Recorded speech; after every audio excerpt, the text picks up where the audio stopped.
The title of this story is, My Fiancé Told Me We Needed to Take a Break right before leaving on a 6-week vacation with her girlfriends. Then she came back acting like nothing had ever happened. Alright, everyone, hear me out. I honestly never imagined I'd end up being one of those guys posting online about relationship problems, but life has a funny way of surprising you.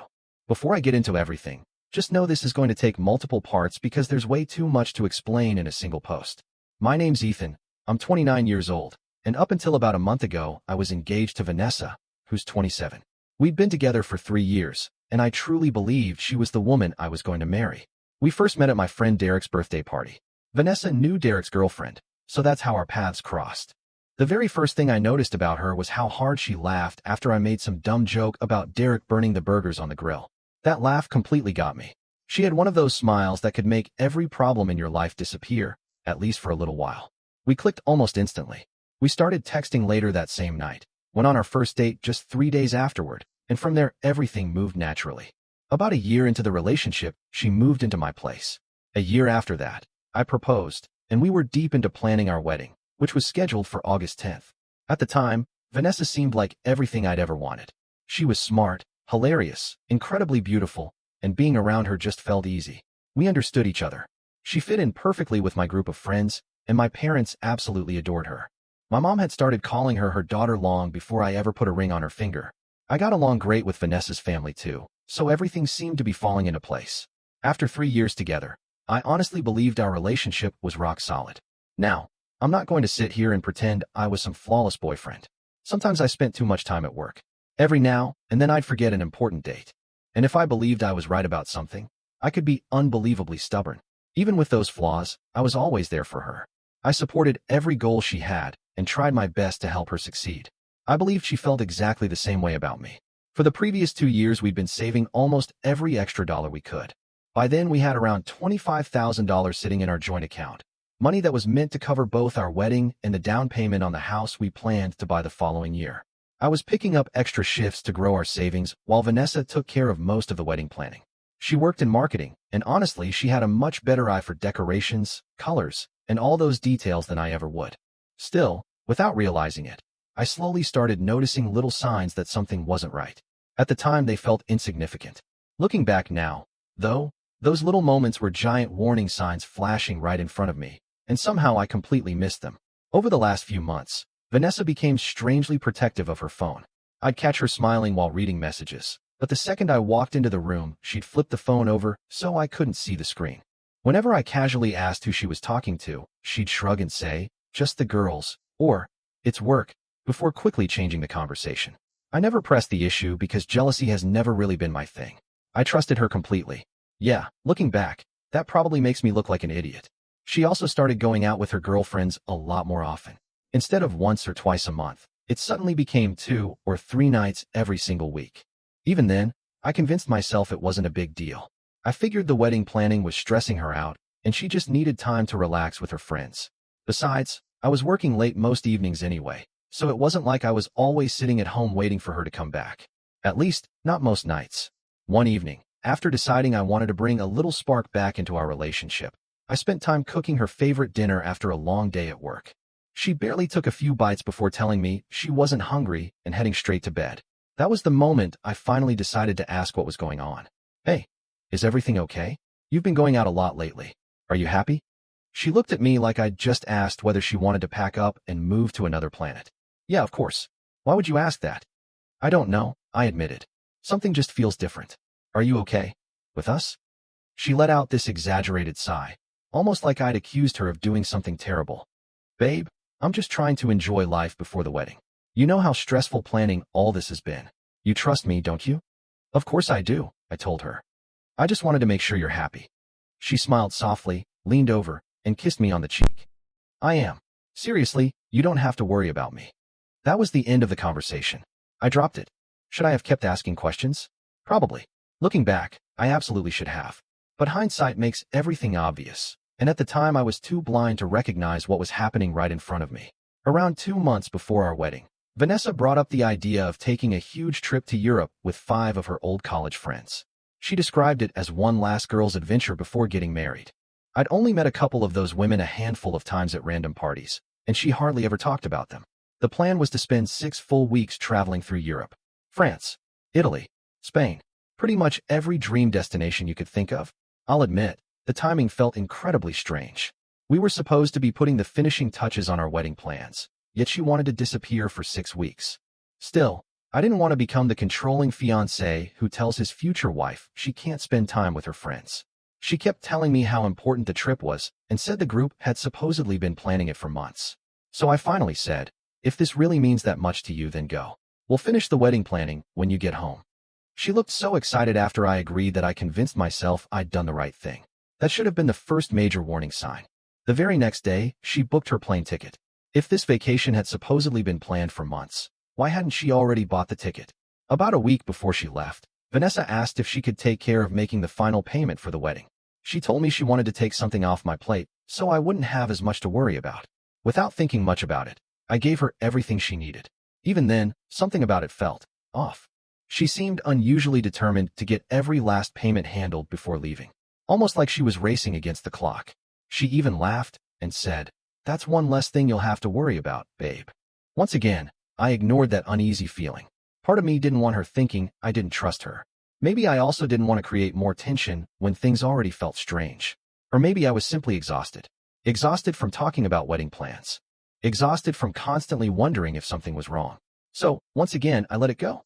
The night before she left, we sat together going over the final wedding details.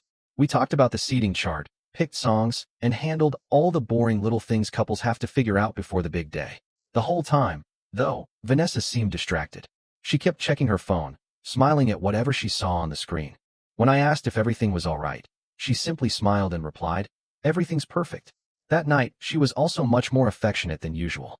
The following morning, I drove her to the airport, doing everything I thought a supportive fiancé should do. I carried her luggage, helped her check it in, and walked with her all the way to the security checkpoint. That's just the kind of guy I am. But something about her behavior felt strange from the moment we arrived. She barely spoke. She kept looking at her phone every few seconds. She avoided looking me in the eyes. I asked if she was nervous about the flight, but she just shook her head without saying anything. We finally reached the security line, and that's when my entire world started falling apart. She kept adjusting the strap on her carry-on bag, fidgeting with it while refusing to meet my eyes. At first, I assumed she was just nervous about flying. That was the only explanation that made sense to me. Then she looked up at me with an expression I'd never seen on her face before. She looked distant, almost like she was talking to a coworker instead of the man she was supposed to marry. "So, I've been thinking," she said while adjusting the strap of her bag as if she were about to bring up something completely ordinary instead of blowing up our entire relationship. "I think we should take a break while I'm away." I just stood there, frozen. It honestly felt like someone had slapped me across the face. "A break?" I finally managed to ask. "What the hell is that supposed to mean?" She actually shrugged. Not figuratively. She literally lifted her shoulders like I had asked the most unimportant question in the world. "We'll talk about it when I get back," she replied in the calmest voice imaginable. Then, and I swear I'm not exaggerating, she simply turned around and walked into the security line. No goodbye hug. No kiss. No "I love you." Nothing. She just walked away as if she hadn't destroyed 3 years of our lives with a single sentence. I stayed there for what felt like forever, probably close to a full minute. People squeezed past me while I kept staring ahead, expecting her to look back at me at least once. She never did. She disappeared into the crowd, rolling her suitcase behind her, like I had already stopped existing. The drive back home barely registered in my memory. My hands were on the steering wheel, but my brain wouldn't stop racing. I called her immediately. Then I called again. And again. At first I tried convincing myself there had to be a reasonable explanation. Maybe she had bad reception. Maybe she couldn't hear the phone. Maybe airport security had stopped her for something. I came up with one excuse after another because accepting the truth felt impossible. I kept hitting the call button, believing she'd eventually answer and tell me I'd misunderstood everything. After about the 10th attempt, though, reality finally caught up with me. Every call went straight to voicemail. Every single one. That's when I finally understood. She wasn't unavailable. She simply didn't want to hear my voice. She had blocked me. Even after realizing that, I still sent her several text messages. The first one was, "What the hell was that?" Then I tried, "Please, just talk to me." After that, I'll admit the messages became a lot less polite. It didn't matter. Deep down I already knew she wasn't going to respond. Nothing came back. Complete silence. The kind of silence that only comes from someone who's already decided you're no longer part of their life. By the time I made it home, I was bouncing between complete confusion and pure anger. I checked her social media, hoping maybe she'd posted something that would explain what had just happened. Instead, I found another surprise. I was blocked. Instagram, Facebook, even LinkedIn. Seriously, who blocks their own fiancé on LinkedIn? I even borrowed my work phone and tried calling from that number. Blocked there too. She must have spent half her time standing in that airport security line, making sure I couldn't reach her anywhere. I wandered around the house the rest of the day, feeling completely numb. None of it made any sense. We'd spent 3 years building a life together. We were planning a wedding, saving money for our first house. And then, out of nowhere, she tells me we need a break at the airport before disappearing like we'd only gone on one bad date. I paced around the house like a trapped animal. My fists stayed clenched so tightly they hurt. The part that broke me wasn't even the idea of taking a break. It wasn't being blocked. It was how effortlessly she did it. Like I meant absolutely nothing. Like deleting me from her life was no more difficult than deleting an old contact from her phone. She didn't simply leave me behind. She erased me. That night, I still hadn't heard a single word from her. So I logged into our joint bank account. That's when the second punch landed. The day before, we'd had around $25,000 in savings. Now there was only about $13,000 left. She had transferred her entire half, roughly $12,000, into her own personal account the morning she flew out. I'm not someone who normally loses control, but that day I punched the wall. Hard. I ended up breaking 2 knuckles. Honestly, I was so angry I didn't even realize how badly I'd hurt my hand until I woke up the following morning. I'm still paying off the emergency room bill from that stupid decision. That $12,000 wasn't just money. It represented every overtime shift I'd worked. Every weekend I skipped hanging out with friends. Every vacation I postponed because I wanted us to have a better future together. She didn't only take cash from our account. She stole years of my effort, my trust, the future I'd been building. Then she traded all of it for a flight to Europe. The next morning, I started reaching out to her friends. Not one of them answered. My calls went unanswered. My texts were ignored. Then I contacted her parents. Her mom fed me the usual nonsense, saying Vanessa just needed some space and asking me to respect her wishes. From the way she talked, it was obvious they had no clue their daughter had emptied our wedding savings before getting on that plane. By the 3rd day, I had completely fallen apart. I hadn't showered. I'd barely eaten. Sleep wasn't happening either. I even called in sick to work. Eventually, I phoned my friend Nathan and told him everything. He showed up carrying a bottle of Jack Daniels and listened while I vented for almost 4 straight hours. Nathan kept telling me I needed to tell everyone what Vanessa had done. I couldn't bring myself to do it. I was too embarrassed. Who wants to admit that their fiancé dumped them at the airport, took thousands of dollars, and vanished overseas? On the 4th day, I finally worked up the courage to tell my parents. My mom couldn't believe it. She kept asking whether there had been warning signs I'd ignored. My dad's very first question was, "Did you check your bank accounts?" Thanks, Dad. That advice would have been a lot more useful a few days earlier. By the 5th day, the shock had mostly worn off. Reality had settled in. She wasn't going to call. She wasn't coming home full of apologies. There wasn't some huge misunderstanding waiting to be cleared up. She had planned every bit of this. The break. Blocking me everywhere. Taking the money. None of that happens by accident. That's when I made my own decision. The wedding was over. She wasn't moving in permanently. As for our relationship, it was finished. Completely. I even started writing her an email telling her the wedding was canceled and that we were done. Before I hit send, I stopped. Why should she get the satisfaction of knowing I'd already moved on? She hadn't given me the respect of an explanation. She didn't deserve the courtesy of one from me. She walked away without saying another word. I wasn't about to hand her the closure she refused to give me. I'm not going to pretend it didn't hurt. Losing 3 years of my life in a single morning was devastating. The future I'd imagined. The woman I believed I knew. Everything disappeared overnight. For that first week, Nathan was the only person who knew the full story. Almost every evening he'd stop by, make sure I ate something, and keep me from sitting alone with my thoughts. He still believed I should tell the rest of our friends, but every time I thought about saying the words out loud, it made everything feel even more real. During the 2nd week, I finally started calling wedding vendors to cancel everything we'd booked. Most of them were surprisingly understanding once I explained that the wedding wasn't happening anymore. I left out the part about Vanessa taking the money. Some deposits were gone for good, but a few vendors refunded part of what we'd already paid since the wedding was still a couple of months away. That was also when my sadness slowly turned into anger. Real anger. Who does something like that to someone they're supposed to love? It wasn't only that she left me. It was the way she planned every detail. She chose the airport because she knew I couldn't make a scene. She blocked every possible way I had of contacting her. She took money we'd spent years saving together. The longer I thought about it, the more obvious it became that none of this was spontaneous. Every step had been carefully planned. By the third week, I finally opened up to a few more friends. Their reactions weren't all the same. Some of them were genuinely shocked and stood by my side immediately. Others didn't seem nearly as surprised as I expected. That reaction got me thinking. Had they known something all along that I was completely clueless about? One of my friends, Caleb, actually looked me straight in the face and said, "Maybe she just needed some space, bro." I couldn't believe what I was hearing. Yeah, I shot back. And I guess she needed 12 grand from our savings to enjoy all that space too. Huh, Caleb? We haven't talked much since that conversation. By the fourth week, I found myself checking social media almost nonstop.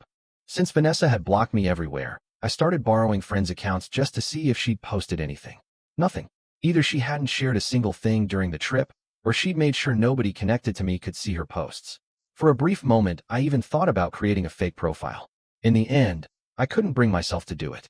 It felt like crossing a line, even considering the mess I was in. I also checked my banking app every single day. I kept hoping I'd notice some new transaction or some clue that explained what she was doing. There was nothing. She transferred her $12,000, and after that the account never changed again. I moved my share into my own personal account, closed the joint one, and promised myself I'd never make that mistake again. Around that time, I started wondering whether I could legally recover the money she'd taken. One of my friends is an attorney, so I asked for his opinion. He told me it probably wouldn't be easy, because we weren't married and we'd both contributed to the account. Proving that she wasn't entitled to that money would be difficult. On top of that, I'd most likely have to take her to small claims court. Just imagining myself sitting across from her in a courtroom made me feel sick. Eventually, I decided it wasn't worth putting myself through that. Losing the money was painful. Still, I reminded myself it was better to discover who she really was before marrying her instead of afterward. The following week, I updated my parents on everything that had happened since then, including my decision to close the joint account and cancel the wedding. My mom's heart broke for me. My dad, on the other hand, was furious. His first instinct was to call Vanessa's parents and tell them exactly what their daughter had done. I asked him not to. It wasn't because I wanted to protect Vanessa. I was simply exhausted and wanted this nightmare to end. That same week, I started boxing up everything she'd left at my place. I carried all of it into the spare bedroom and shut the door. It wasn't some kind of favor for her. I just couldn't stand seeing reminders of her everywhere I looked. Her favorite coffee mug, that decorative pillow she insisted belonged on the couch. Every little thing hit me like another punch to the stomach. Slowly, though, life began settling down again. I started sleeping through the night. My appetite came back. I signed up at the gym and poured as much frustration as I could into my workouts. I even reconnected with a few friends I'd drifted away from while planning the wedding. I was nowhere close to being healed, but at least I was functioning again. Then, right when I thought I was finally moving forward, my phone rang, completely out of nowhere. For 6 straight weeks, there had been nothing but silence. Now suddenly Vanessa's name was flashing across my screen as though none of it had ever happened. My first instinct was not to answer. She kept calling, again and again. Eventually curiosity got the better of me. I couldn't help wondering what excuse she could possibly have. The second I answered, she spoke in the happiest, most casual voice imaginable. "Hey, just wanted to let you know my flight lands tomorrow at 9 in the morning. Can you pick me up?" I nearly dropped my phone. I honestly couldn't believe the nerve she had. She vanished for 6 weeks, blocked me everywhere, took our savings, destroyed everything we'd built, and now she was calling to ask me for a ride from the airport? What does that have to do with me? I asked, doing everything I could to keep my voice under control. She paused. It honestly sounded like she couldn't understand why I wasn't acting excited to hear from her. "What do you mean?" she asked, genuinely confused. "I mean exactly what I said," I replied. "Why would I come pick you up? You dumped me, emptied our savings account, and disappeared for 6 weeks. "I didn't dump you," she argued, her tone immediately becoming defensive. "I just said we should take a break while I was traveling. That's the same damn thing." Then I asked about the money. "And what about the $12,000 you transferred? Was that just for fun?" She went quiet for a second before answering. "I needed it for the trip. It's still our money. I was always planning to come back home to you." That was the moment I completely lost my temper. "Come back home to me?" I yelled. "Are you serious? You honestly think you can stroll back into my life after everything you pulled? You blocked me everywhere and took money we'd saved for our wedding." "I didn't steal anything," she snapped back. "Half that money belonged to me. And I never blocked you because I hated you. I just needed space without you constantly messaging me." "Space?"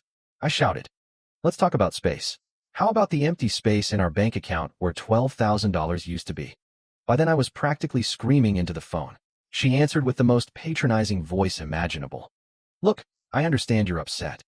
The way she said it made me want to throw my phone through the nearest window. But I think you're overreacting. We can talk everything through once I get home. This isn't your home anymore, I said. And we're not talking through anything. We're done. You don't really mean that, she replied, suddenly sounding much softer. We've spent 3 years together. We can work through this. No, I said. We can't. You already made your decision.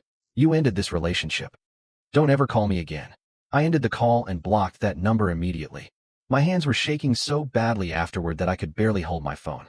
I couldn't get over the fact that she genuinely believed everything she'd done was no big deal.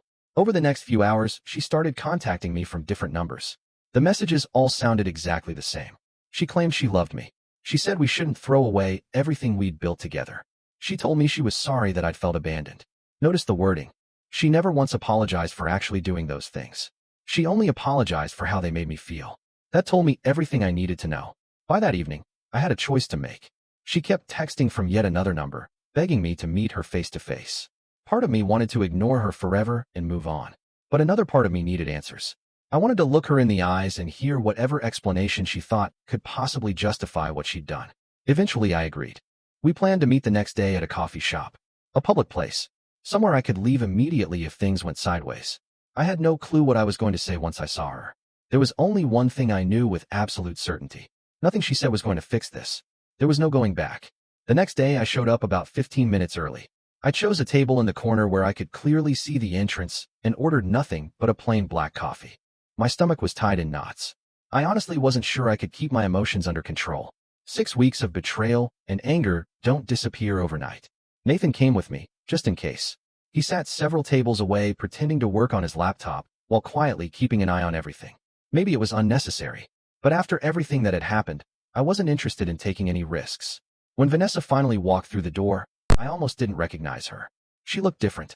Her skin was noticeably tanned from traveling around Europe. But there was something else too. She somehow looked smaller. Not physically exactly. More like she'd lost that confidence that had first attracted me. Instead, she looked like someone trying very hard to play a part. One thing was obvious. She'd spent a lot of time making sure she looked her best before seeing me. Her hair was perfectly styled. Her makeup looked flawless. She was even wearing that blue dress she'd always known was my favorite.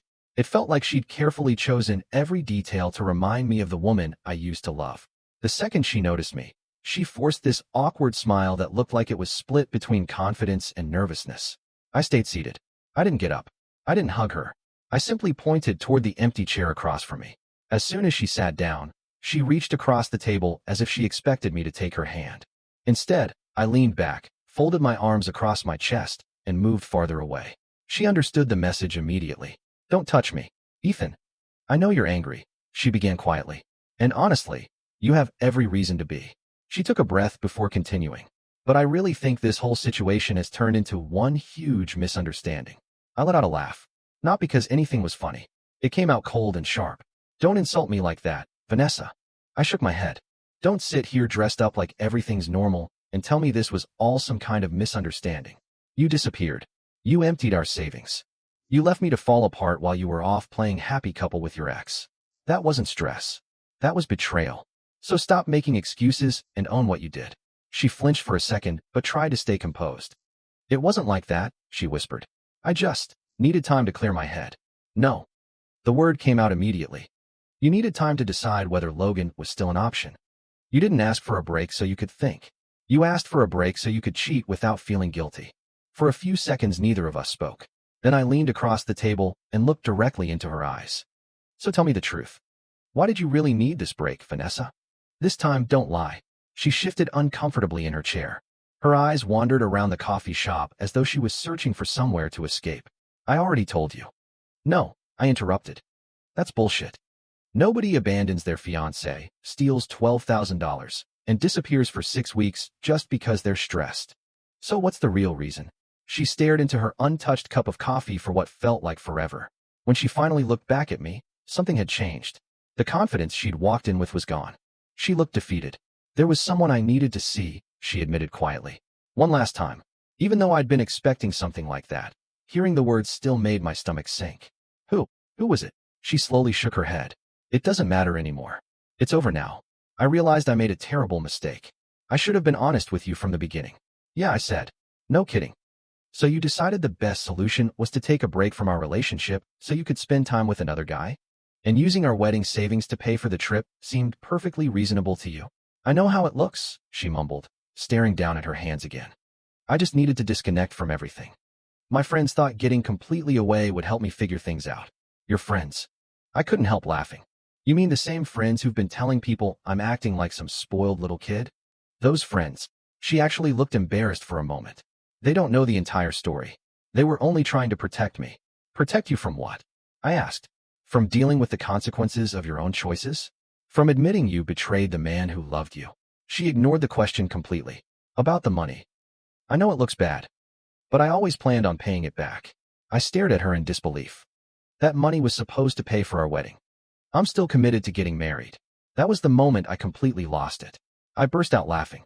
Not because it was funny, because I honestly couldn't believe what I was hearing. Our wedding? I finally managed to say. There isn't a wedding anymore, Vanessa. I canceled everything weeks ago. The color drained from her face almost instantly. You. What? But we were supposed to talk after I got home. You can't make a decision like that without me. I leaned forward again. Really? Kind of like how you decided we needed a break without asking me. Or when you decided to move $12,000 into your personal account. Or when you blocked me everywhere without saying a word. I kept my eyes locked on hers. You don't get to make all the decisions anymore. Realizing that approach wasn't working, she changed tactics. Her eyes slowly filled with tears. I'd seen that move before. Whenever she got cornered, crying usually wasn't far behind. I made a mistake, okay? I was overwhelmed. I was scared. I didn't know what to do. After everything we've been through together, don't I deserve another chance? I took a slow breath. I'd already thought about exactly what I wanted to say if this moment happened. Here's what I understand, Vanessa. I understand that when someone finally shows you who they really are, you should believe them. You showed me that the second life became difficult. You ran. You showed me that your own wants and your friends' opinions matter more than the relationship we built. You showed me you're willing to lie. You showed me you're willing to take money that belonged to both of us. And you showed me that you'll do whatever benefits you. That's not the kind of person I want beside me for the rest of my life. She didn't answer. Instead, she quietly stood up. I'm going to the restroom. As she walked away, I noticed she grabbed her purse. That struck me as odd. Most people don't carry their purse just to use the bathroom. A few tables away, Nathan glanced over at me with a silent expression that asked if I was all right. I gave him a small nod. 5 minutes passed. Then 10. Then 15. Still no sign of Vanessa. Finally, I stopped a woman who was walking out of the restroom. Excuse me. Is anyone still in there? She shook her head. Nope. It's empty. That was all I needed to hear. Vanessa hadn't gone to the restroom. She'd slipped out through the back exit. She couldn't even stay long enough to finish one honest conversation. Nathan walked over and dropped into the chair across from me. I think she bailed, he said. Yep. Oddly enough, I wasn't even angry anymore. I felt calm. That's what she does, I told him. The second things stopped going her way. She runs. We finished our coffees without saying much else. For the first time in weeks, though, I actually felt like I had control over my own life again. I'd said everything I needed to say. I'd stood my ground. She was the one who walked away. As Nathan and I left the coffee shop, my phone vibrated. Another message. This time she'd borrowed one of her friend's phones. According to Vanessa, I was being unfair, unreasonable, and refusing to have a real conversation. She finished by saying I should contact her once I was ready to actually talk. I handed my phone to Nathan. We both started laughing. The audacity was unbelievable. I deleted the message, blocked that number too, and kept walking. The following day, I got a text from Derek. He wasn't especially close with Vanessa, but we all knew each other through the same group of friends. Hey man. Weird question. Did Vanessa ever mention a guy named Logan? Seeing that name immediately caught my attention. It sounded familiar, but I couldn't remember why. I replied, maybe? Who's Logan? A minute later Derek answered. I think he dated Vanessa before you two got together. Amber told me she saw the two of them together in Barcelona a couple of weeks ago. I figured you should know. My stomach dropped. Vanessa had never mentioned Barcelona as one of the places they planned to visit. And the fact that she'd apparently been spending time with an old boyfriend. That hurt in a way I can't really describe. For a moment, I tried convincing myself there had to be another explanation. Maybe they accidentally ran into each other. Maybe Amber had misunderstood what she'd seen. Maybe she was reading too much into it. But if I was honest with myself, I already knew better. That feeling in my gut I'd ignored for months hadn't been jealousy. It hadn't been paranoia. It had been my instincts trying to warn me. Later that night, I started digging through old text conversations with Vanessa where she'd talked about past relationships. Eventually I found it. Logan, the guy she dated for 2 years back in college, before she and I ever met. Logan, the guy she'd always dismissed with the same line. Oh, that's just someone from my past. She told me more than once that they hadn't spoken in years. Anytime his name came up, she'd change the subject so fast it barely registered. Now I understood why. I called Derek as soon as I finished reading his message. So what exactly did Amber see? She was in Barcelona for work, he explained. She happened to spot Vanessa having dinner with some guy. They looked pretty close. Close how? They were sitting at this candlelit restaurant, holding hands across the table. Derek paused for a second. Amber was so shocked, she actually took a picture. Want me to send it? For a brief moment I hesitated. There was still a tiny, pathetic part of me hoping everyone had somehow gotten it wrong. Finally, I answered. Yeah. Send it. About a minute later, my phone buzzed. There it was. Vanessa, sitting across from a man I'd never seen before. A candle burned between them while their fingers were intertwined across the table. The way they looked at each other. It reminded me of the way Vanessa used to look at me. That picture didn't create a new truth. It simply confirmed the one I'd been refusing to accept for months. I checked the timestamp. The photo had been taken during the second week of her trip. That also happened to be right around the time she'd stopped posting pictures with her girlfriends online. I stared at the screen for several minutes. I expected anger. I expected heartbreak. Maybe even another wave of betrayal. Instead, I felt relief. Not happiness. Just the strange relief that comes when the last missing piece finally slides into place. Everything suddenly made sense. It had never been about needing space. It wasn't wedding stress. It was Logan. That picture proved I'd made the right decision. Without saying a word, I forwarded the photo to Nathan. He called me almost immediately. Holy shit. That was the first thing out of his mouth. Then he asked quietly, "You alright?" Honestly, yeah. I think I actually am. I just feel validated. For weeks I kept wondering whether I'd overreacted. I even questioned myself. But I wasn't wrong. My instincts were trying to tell me something the whole time. So what now, he asked. Nothing. I don't need to confront her with this. I already walked away. This just confirms I made the right choice. After everything surrounding that photo from Barcelona, I made one final decision. It was time to stop letting Vanessa take up space in my life. I deleted the last reminders I still had. Photos, messages, anything connected to her. I also asked our mutual friends not to update me about whatever she was doing. I wanted a completely clean break. No looking backward. A couple of months later, life surprised me. My friend invited me to a housewarming party, and that's where I met Claire. She arrived carrying homemade cookies that she'd baked herself. It turned out she knew my friend's girlfriend from college, so we naturally ended up talking while everyone else crowded into the living room, getting louder with every drink. We stayed in the kitchen chatting for what felt like hours. Maybe the timing was finally right. Maybe it was just luck. Whatever the reason, we clicked immediately. Claire worked as a graphic designer. She was confident, funny, and the kind of woman who refused to let anyone walk all over her. She also had one of those laughs that made everyone nearby start smiling. During our first few dates, I made sure to be completely honest with her. I told her I'd only recently gotten out of a serious relationship and wasn't ready to rush into another one. She smiled and admitted she'd gone through a breakup herself not long before. She wanted to take things slowly too. There was no pressure, no expectations. We just enjoyed spending time together. About 3 months later, something hit me. I realized I hadn't even thought about Vanessa in weeks. Claire and I were together almost every evening, and for the first time since my world had fallen apart, I genuinely felt like myself again. Last weekend, I finally introduced Claire to my parents during our usual Sunday dinner. My mom, who had spent months acting like Vanessa had personally committed a crime against humanity, needed all of 5 minutes before she was showing Claire embarrassing baby pictures of me and telling every childhood story she could remember. After dinner, my dad quietly pulled me aside. He nodded toward Claire. "That one's a keeper, son. The way she looks at you. It's like you hung the moon." Coming from my dad, a man who almost never talks about emotions, that was practically the highest compliment possible. Then everything got crazy. We were sitting around the table finishing dessert when the doorbell rang. Mom went to answer it. A second later, I heard a voice I'd hoped never to hear again. Vanessa. She was standing on the front porch holding a fancy box of chocolates, dressed like she'd stepped out of a fashion magazine. My mom deserves an award for what happened next. She didn't invite Vanessa inside. She simply stood in the doorway with her arms folded, blocking the entrance like the world's toughest 5'4" security guard. I walked up behind my mom. The second Vanessa saw me, the smile disappeared from her face. Then her eyes drifted past me until they landed on Claire. I could actually see the exact moment she realized I had moved on. Ethan, can we talk? Just for a minute? Her voice had that soft, pleading tone she always used whenever she wanted something. You can say whatever you came here to say right here, I answered. At that exact moment, I felt Claire gently slip her hand into mine. Vanessa's eyes immediately filled with tears. I made the biggest mistake of my life. Logan and I broke up last month. He was using me the entire time. He never wanted a real future together the way you did. I miss us. I miss you. I squeezed Claire's hand. That sounds like your problem. I've moved on, Vanessa. It's time you did the same. She started crying harder. Then, unbelievably, she looked toward my mother as though expecting sympathy. Instead, my mom calmly said something I'll never forget. I think it's time for you to leave, dear. The only person welcome at my table after breaking my son's heart is the woman helping him heal from it. Absolute savage. Vanessa turned toward Claire.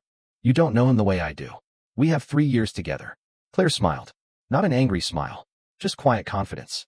And I'm looking forward to spending a lifetime making new memories with him. I hope you have a good evening. Vanessa actually stomped one foot against the porch like a frustrated child. Ethan, please. We can fix this. I'll give back every dollar. Just give me another chance. Until then, my dad hadn't said a single word. Now he stepped forward. Young lady, my son already made his decision. Everyone has to live with the choices they make. You made yours at the airport 6 months ago. Now respect his decision and leave my house. She finally turned around and walked away. Her mascara had run down her face, but before leaving she looked back one last time. You'll regret this. We were perfect together. I quietly closed the front door. Then I went back to the dining room, sat beside Claire, and finished my dessert. Later that night, I received a text from Vanessa's roommate. Apparently Vanessa had come home drunk, crying about how I'd moved on so quickly and replaced her like she never mattered. Her roommate thought I deserved to know she was having a hard time. I never replied. Her problems weren't mine anymore. The following morning, Claire and I were eating breakfast together. She looked at me and asked, So, are you okay after everything that happened yesterday? I actually stopped to think about it. Then I realized something that surprised even me. Yeah, I really am. 6 months ago that would have destroyed me. Yesterday, I was mostly irritated that she interrupted dessert. Claire laughed, reached across the table, stole a piece of bacon from my plate, and smiled. By the way, your mom is officially my hero. So that's where things stand, Reddit. Sometimes life has a strange way of cleaning itself up. The person who belongs in your future isn't always the one you thought you wanted. Looking back, Vanessa told me exactly who she was the day she walked away from me at the airport. The difference now is that I finally believed her.